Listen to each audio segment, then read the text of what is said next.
O sol escaldante de 1870 se refletia brutalmente nas águas lentas do rio Paraíba do Sul, tingindo a paisagem do interior do Rio de Janeiro com um brilho opressor. Na Fazenda Esperança, o ar fedia a melaço queimado e desespero contido. Isabela, com seus 20 anos recém-completos e a força silenciosa, forjada em anos de labuta, limpava o suor da testa com as costas da mão calejada. Ela não era escravizada legalmente, mas a dívida que seu falecido pai contraíra com o coronel Horácio Almeida Campos era uma corrente invisível, mais pesada que ferro forjado. Horácio não era apenas um fazendeiro rico. Era um predador social que via a terra e seus habitantes como extensões de sua própria ambição desmedida. Naquela manhã, a notícia chegou trazida pelo feitor, um homem magro e servil que parecia sugar a pouca luz do ambiente. Horácio exigia a liquidação da dívida em 1 semana. Ou o senhorito Augusto, seu irmão mais novo, será levado para trabalhar nas minas de carvão em Minas Gerais, ou a velha Cecília, sua mãe, será despejada da cabana e jogada aos cães da rua, disse o feitor, sem sequer olhar nos olhos de Isabela. O pânico gelou o sangue de Isabela, paralisando-a por um instante que pareceu durar uma eternidade. Augusto, de apenas 16 anos, era tudo o que restava da família após a morte do pai. E Cecília, já fragilizada pela idade e o trabalho árduo, não sobreviveria a um revés tão súbito. O olhar de Isabela, geralmente firme como o tronco de um jequitibá, agora tremia com a urgência de uma decisão impossível. A dívida era impagável, com a magra produção de mandioca e feijão que eles conseguiam cultivar no pequeno lote cedido. A única moeda de troca que Horácio cobiçava e que ele já havia insinuado em encontros noturnos perturbadores era a própria Isabela. Ela, com sua beleza clássica, cabelos escuros como a noite sem lua e olhos que guardavam a profundidade de um rio caudaloso, era a joia que ele desejava cravar em seu peito como troféu. Horácio a convocou para sua vasta casa-sede, uma estrutura imponente que contrastava com a miséria das senzalas, mesmo aquelas ocupadas por homens livres e endividados. Ao entrar no escritório forrado de mogno e couro, Isabela sentiu-se engolida pela opulência e pelo cheiro forte de charuto caro. O coronel, um homem de 40 e poucos anos, com um bigode bem aparado e olhos pequenos e frios como pedras de rio, sorriu, um gesto que não alcançava seus olhos. Ele não perdeu tempo com formalidades. "Isabela", começou ele, gesticulando com a taça de vinho importado, "a paciência do coronel Almeida Campos está se esgotando. Sua família está prestes a pagar o preço da incompetência de seu pai." Isabela cerrou os punhos, as unhas cravando na palma. Ela tentou argumentar, mencionar os pequenos pagamentos feitos nos últimos meses, mas ele a interrompeu com um som seco de desdém. "Detalhes, detalhes. Eu quero o principal, e quero-o agora. Mas como sou um homem de consideração e reconheço seu valor, tenho uma alternativa para salvar sua mãe e seu irmão da rua e das minas, respectivamente." Ele se levantou, contornando a mesa maciça. A aproximação dele era um ataque em si mesma. "Case-se comigo, Isabela. Faça de você a senhora Almeida Campos. Dívida quitada, família segura, luxo garantido, ou..." Ele parou, inclinando-se de forma a obscurecer a luz que vinha da janela atrás dele. "Sua família paga o preço. E, para ser franco, você não tem ideia do preço que eu cobro de quem me desobedece." O peso da ameaça pairou no ar denso do escritório, transformando a promessa de riqueza em uma sentença de prisão. O silêncio que se seguiu à ameaça de Horácio era mais ensurdecedor do que qualquer grito. Isabela sentiu cada batida de seu coração ressoar em seus ouvidos como um tambor de guerra. Ela era orgulhosa, forjada na dureza da vida simples, mas o amor que nutria por sua mãe e seu irmão era um ponto de vulnerabilidade que Horácio explorava com a precisão de um cirurgião cruel. Olhando para o coronel, ela buscava uma rachadura em sua armadura de arrogância, um vestígio de humanidade que lhe permitisse negociar, mas encontrou apenas o reflexo vazio de sua própria angústia. A palavra escrava ecoava em sua mente, não como um título legal, mas como a descrição exata de sua futura posição ao lado daquele homem. Ela seria uma posse, um adorno de luxo com um nome diferente. Eu preciso de tempo para pensar, coronel, conseguiu dizer, a voz rouca e pouco convincente. Horácio riu, um som áspero que parecia arranhar a madeira nobre do cômodo. Tempo? O tempo é a única coisa que eu não dou de presente, minha cara. O prazo é uma semana, sexta-feira ao meio-dia. Você me dará sua resposta, e se for sim, o casamento será arranjado com a pompa que se deve à futura senhora Almeida Campos. Se for não, bem, você me viu limpar a lousa da dívida. A nova lousa será preenchida com o sofrimento de sua mãe e a juventude desperdiçada de seu irmão. E não pense que fugir resolverá. Meus braços são longos e meus capangas são mais rápidos que seus pés no mato. Isabela deixou a sede com a sensação de ter sido arrastada pelo rio em uma enchente. A casa parecia menor, mais abafada, ao retornar à sua cabana. Ela precisava confiar em alguém, mas a quem? Seu pai havia morrido em circunstâncias misteriosas após um desentendimento com Horácio sobre a terra, e a comunidade local temia o poder do coronel demais para se envolver. A única pessoa em quem ela confiava cegamente era Augusto. Ele era inteligente, um leitor ávido que lia escondido os livros velhos que o padre local havia descartado. Ele merecia um futuro que não fosse a escuridão das minas. Ela o encontrou ajudando Cecília a remendar uma rede de pesca. "Mãe, Augusto, preciso falar com vocês a sós", disse Isabela, forçando um sorriso que parecia feito de papel velho. Quando Cecília e Augusto se afastaram para a varanda, Isabela desabou, contando a ameaça e a proposta absurda de Horácio. Augusto, ao ouvir a palavra Minas, empalideceu, mas sua reação foi surpreendente. Em vez de desespero, uma determinação fria tomou conta de seu rosto jovem. "Você não vai se casar com Elisa, nem pensar. Eu prefiro morrer cavando carvão a ver você acorrentada àquele monstro. Deve haver outra forma." Ele olhou para as mãos, depois para Isabela, com uma intensidade incomum. "Há algo que eu preciso te contar, algo sobre o papai. Ele não morreu de febre repentina, como dizem. Eu vi algo naquele dia, uma carta, escondida no forro do sótão que ele tentou destruir. Ela falava sobre um acordo, um pacto antigo entre o seu avô e o avô de Horácio, sobre as terras, e algo sobre uma escritura de posse verdadeira que faria Horácio perder tudo." A revelação atingiu Isabela como um choque elétrico. Uma escritura? Uma forma de anular o poder de Horácio? Mas por que o pai nunca havia falado? A urgência da situação se transformou, de repente, em uma corrida contra o tempo, não apenas para salvar sua família da perseguição imediata, mas para desenterrar um segredo de família que poderia redimir a honra do pai e libertá-los de vez. No entanto, o tempo estava se esgotando. A promessa de Horácio pairava, e eles tinham apenas até sexta-feira para encontrar um documento que poderia nem existir mais.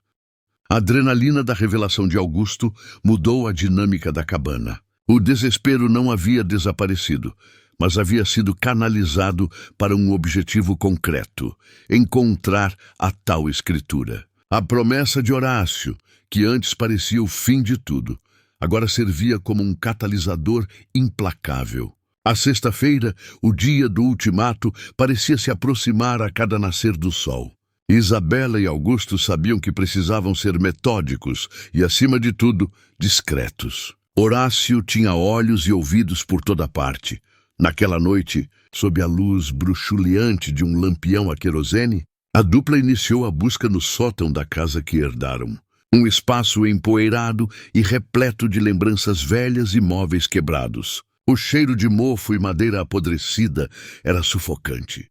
Eles reviraram baús de viagem esquecidos, pilhas de jornais amarelados de décadas passadas e caixas de ferramentas enferrujadas. Cecília, apavorada com a ideia de serem descobertos, ficava na porta, ouvindo atentamente os sons do lado de fora. Qualquer barulho diferente, vocês me avisam. O feitor passou 2 vezes hoje, olhando para cá com aqueles olhos de cobra. Augusto lembrou-se da carta que seu pai havia tentado queimar.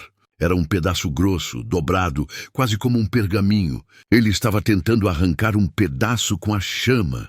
Ele sussurrou para Isabela enquanto afastavam um colchão velho e duro. Eles inspecionaram as vigas de madeira do teto, procurando por qualquer sinal de algo escondido. A busca se concentrava em rachaduras, nós falsos ou qualquer indício de um compartimento secreto. Horas se passaram. O cansaço pesava, mas a imagem de Augusto nas minas e sua mãe desabrigada era um tônico contra o sono. Isabela, ao mover uma pesada cômoda coberta por um tecido grosso, notou algo estranho na parede dos fundos do sótão. Havia uma tábua ligeiramente solta, fixada com pregos que pareciam ter sido inseridos e retirados com cuidado. Com a ponta de um cutelo enferrujado que encontraram em uma das caixas, eles forçaram a tábua. Ela cedeu com um gemido seco. Lá dentro, envolvido em um pedaço de seda escura que havia preservado o papel do tempo e da umidade, estava um maço de documentos. O coração de Isabela disparou. Ela desdobrou o embrulho com mãos trêmulas. Havia um testamento, reconhecimentos de dívidas, mas no topo, selado com um lacre de cera quase intacto, estava um documento datado de 1845, escrito em caligrafia elegante. O título era claro: Escritura de posse e limites da terra da família Almeida Campos e Machado. O documento detalhava a partilha original das terras da região, estabelecendo que a posse da maior parte do solo, incluindo a área que Horácio alegava ser exclusivamente sua, pertencia, na verdade, ao avô de Isabela, da família Machado, através de uma união esquecida, sob uma cláusula específica. A posse só seria plena se a dívida de sangue, oriunda de um antigo empréstimo entre os fundadores das famílias, nunca fosse completamente quitada ou se a família Machado se tornasse totalmente dependente dos Almeida Campos. Se isso acontecesse, a escritura seria anulada e a terra voltaria para os Machado, a menos que um casamento formal e consensual ocorresse entre as famílias para selar a paz. A dívida que Horácio cobrava agora era, ironicamente, a chave para sua ruína. Ele queria forçá-la ao casamento justamente para anular a escritura, mas ao fazê-lo, validaria a dívida de sangue e entregaria a terra a ela. O documento era uma bomba relógio legal, e eles tinham que descobrir como usá-la antes que o prazo de Horácio expirasse. Com a escritura escondida sob o forro do vestido, Isabela sentia-se simultaneamente a mulher mais rica e a mais vulnerável do vale. A noite passou em cochilos nervosos, e a manhã seguinte trouxe consigo a necessidade de uma ação imediata e arriscada: encontrar um escrivão de confiança. O escrivão da cidade, Dr. Epifânio, era notoriamente um homem ligado ao coronel Horácio, um parasita legal que validava qualquer papel que o coronel lhe apresentasse. Eles precisavam de alguém de fora, alguém que não temesse a retaliação do poderoso fazendeiro. Augusto lembrou-se de um detalhe. Seu pai havia mencionado, anos atrás, um velho escrivão aposentado que se mudara para a vila vizinha de Santo Amaro, um homem chamado Dr. Inácio, conhecido por seu rigor ético e por ter se afastado da vida pública após um desentendimento com a elite local. A viagem até Santo Amaro era longa e perigosa, mas era a única chance. Isabela concordou, ela iria. Ela não podia arriscar Augusto, que era mais conhecido e talvez mais facilmente notado. Antes do amanhecer, enquanto Cecília rezava um terço, Isabela pegou o cavalo mais rápido, um velho baio magro, e partiu. A jornada foi exaustiva. Ela teve que atravessar trechos de mata fechada para evitar as estradas principais, onde os jagunços de Horácio frequentemente faziam rondas. Cada galho que se partia sob os cascos do cavalo soava como um tiro. Ela chegou a Santo Amaro ao meio-dia, exausta, com o sol marcando o terceiro dia antes do prazo final. Doutor Inácio vivia em uma casa modesta, com um jardim negligenciado. Ele era um homem velho, de cabelos brancos e olhar cansado, mas quando Isabela entrou e, sem preâmbulos, desdobrou o pergaminho sobre sua mesa de trabalho, seus olhos ganharam um brilho de interesse profissional. Ele examinou a caligrafia, o selo, a linguagem arcaica. Ele levou quase uma hora, consultando seus próprios livros e comparando as datas e as assinaturas. Isabela e Augusto, que a havia seguido à distância e esperava escondido em uma estalagem local, estavam consumidos pela ansiedade. Finalmente, Dr. Inácio levantou a cabeça. "Minha jovem", ele disse a voz baixa e grave, "este documento é autêntico. É mais do que uma escritura de posse. É um contrato de fidelidade fundiária entre as famílias Almeida Campos e Machado, datado de antes da Lei de Terras. A cláusula de reversão é clara, embora extremamente complexa de ser acionada judicialmente sem a anulação do casamento que Horácio tanto deseja." Ele franziu a testa, passando os dedos sobre a cera. "Horácio está jogando um jogo de xadrez com sua vida, mas ele se esqueceu que o rei dele pode ser capturado pelo bispo do seu avô. Se você não se casar com ele, ele toma a família. Se você se casar, a escritura é legalmente anulada e a terra dele se torna sua por direito de casamento." O alívio foi breve. Eles estavam presos, casamento ou destruição familiar.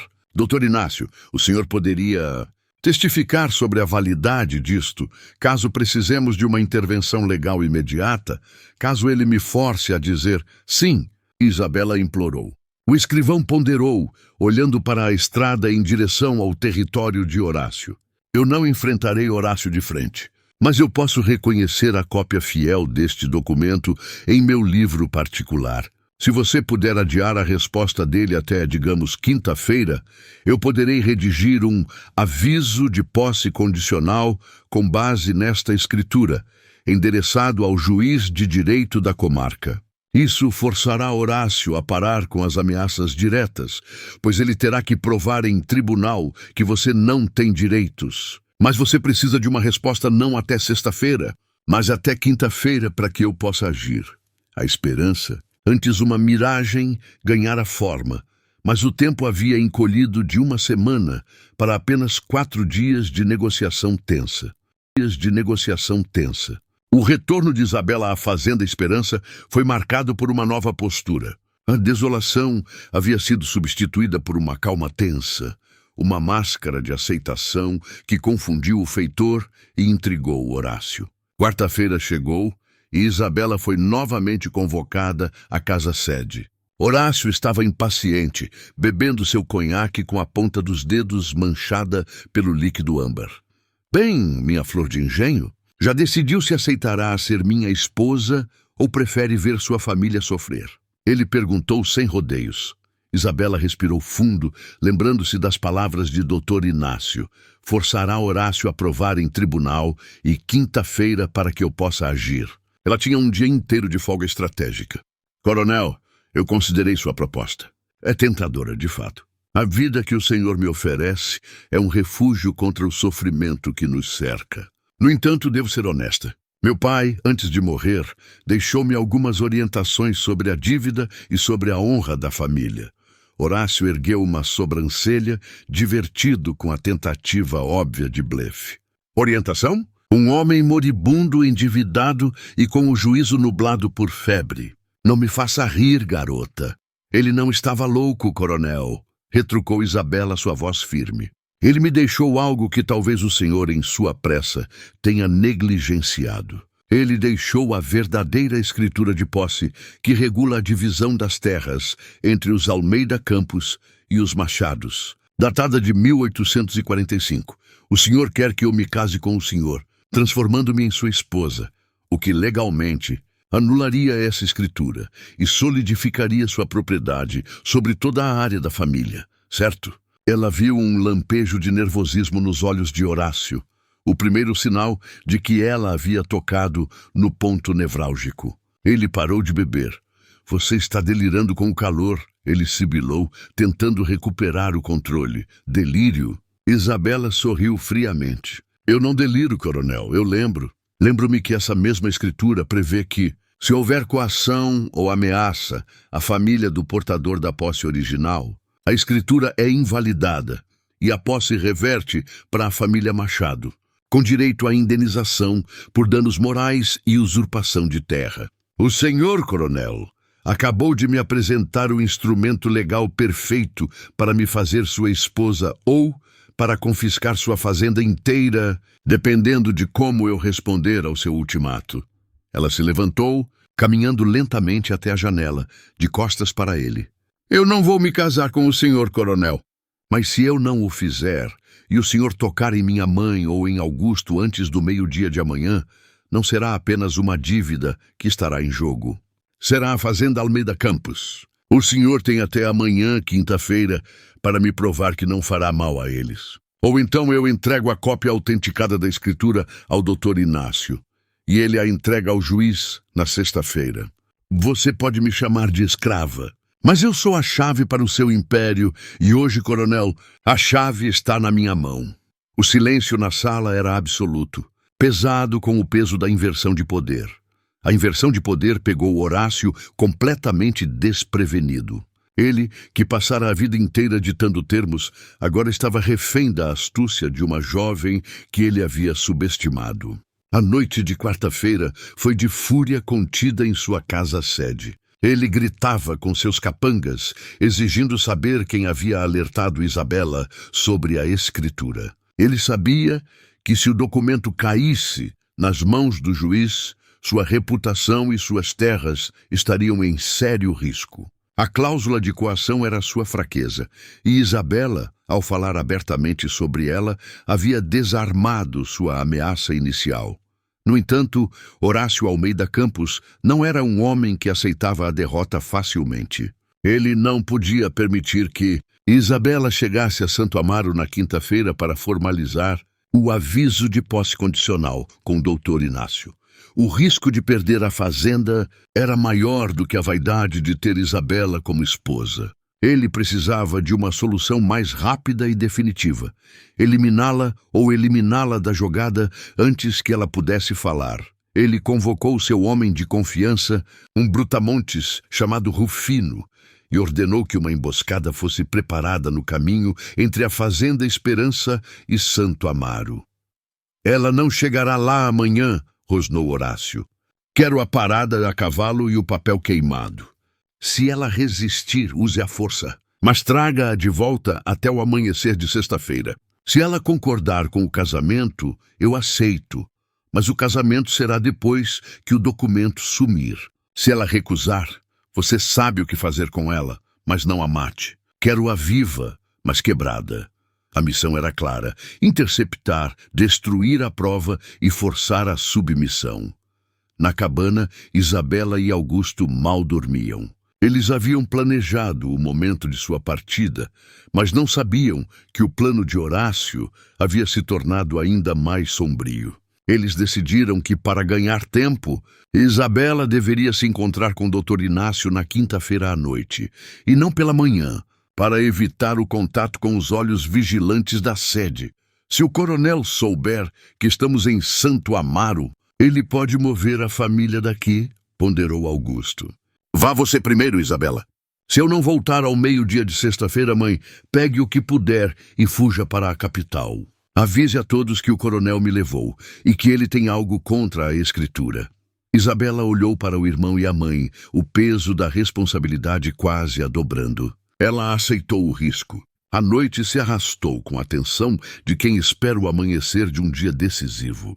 Eles tinham o poder do passado em mãos, mas o presente estava sendo moldado pela violência iminente do homem mais poderoso da região, que estava prestes a mostrar que o dinheiro e a força bruta eram, para ele, mais eficientes do que qualquer lei escrita.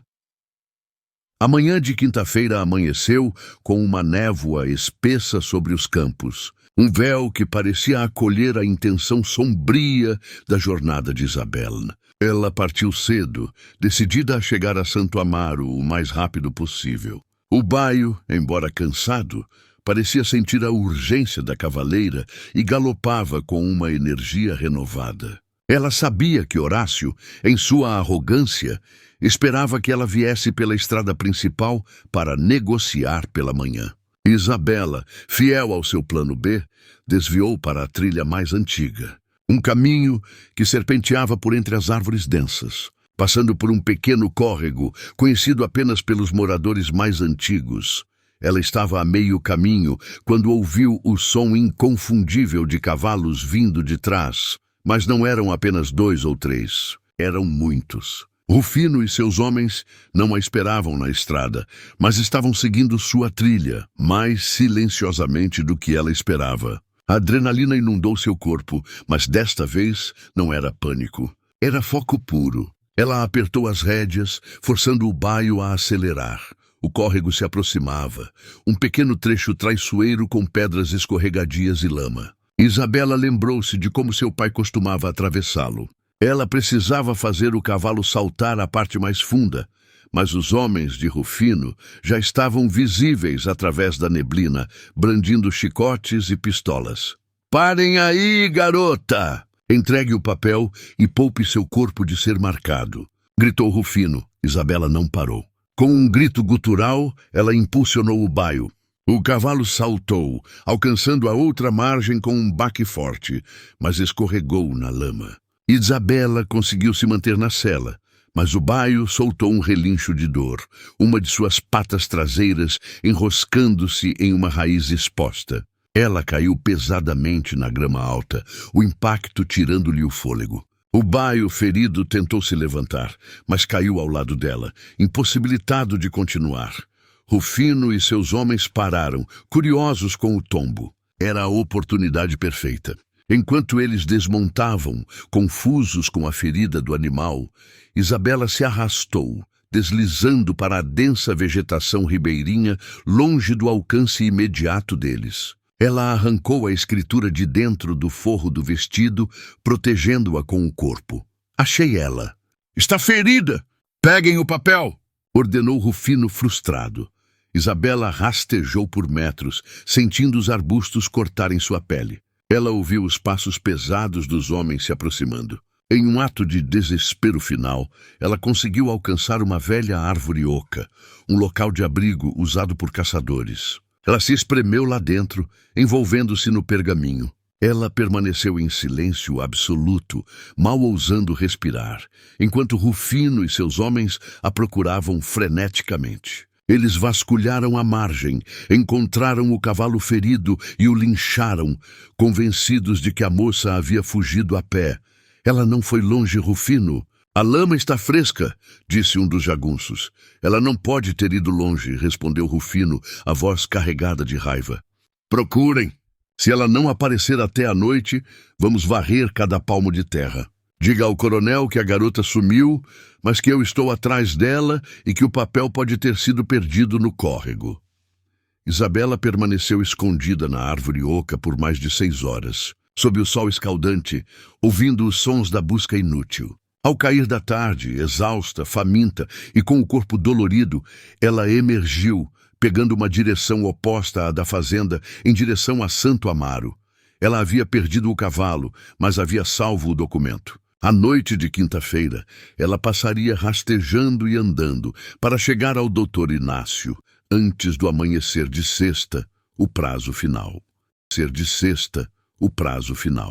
Isabela cambaleou para a vila de Santo Amaro ao raiar do sol de sexta-feira, o dia do ultimato. Ela estava coberta de lama seca, arranhões profundos e exaustão extrema. Mas a cópia da escritura estava intacta, amarrada com segurança em seu pescoço, sob o que restava de sua roupa. Ela correu para a casa de Dr. Inácio, que a recebeu com uma mistura de alívio e choque. "Pelo céu, menina! Onde você estava?" "Horácio está furioso. Ele enviou homens à sua casa e mandou um mensageiro com uma ordem de prisão para seu irmão, alegando deserção de trabalho. Ele está agindo, Isabela. Isabela mal conseguia falar, mas conseguiu sinalizar para que ele lesse o documento. Dr. Inácio agiu com a rapidez que havia prometido.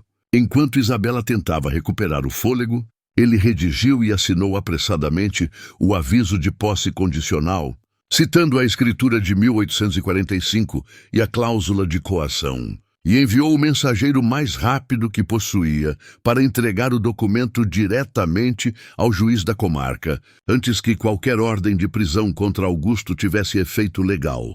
Enquanto isso, na Fazenda Esperança, a tensão era máxima.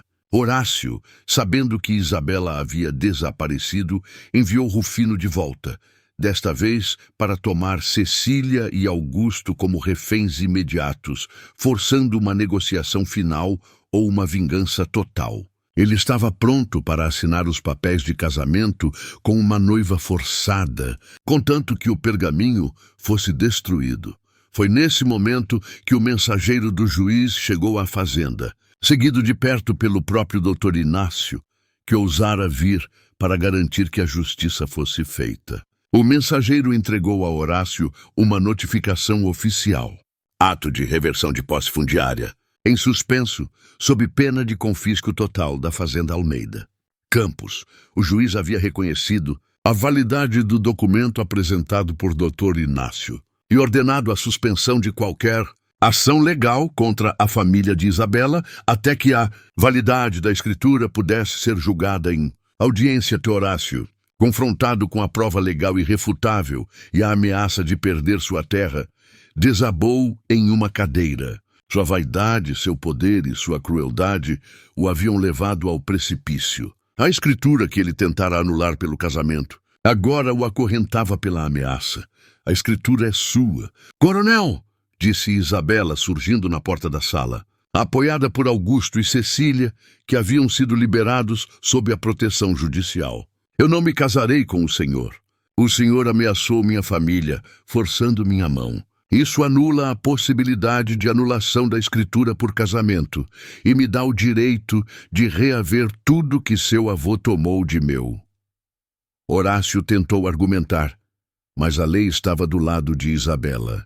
Sem seu poder coercitivo, ele não era nada além de um proprietário de terras, endividado pela história. A promessa no rio havia sido quebrada por ele mesmo, e a escrava prometida havia se tornado a senhora de seu destino e de suas terras. A família Machado readquiriu sua dignidade e sua posse, e Horácio foi forçado a aceitar um acordo modesto, onde ele cederia grande parte da terra, em troca de sua liberdade e da não acusação formal de sequestro e coação contra Augusto e Isabela. Isabela não havia trocado um grilhão por outro. Ela havia quebrado as correntes com a verdade do passado.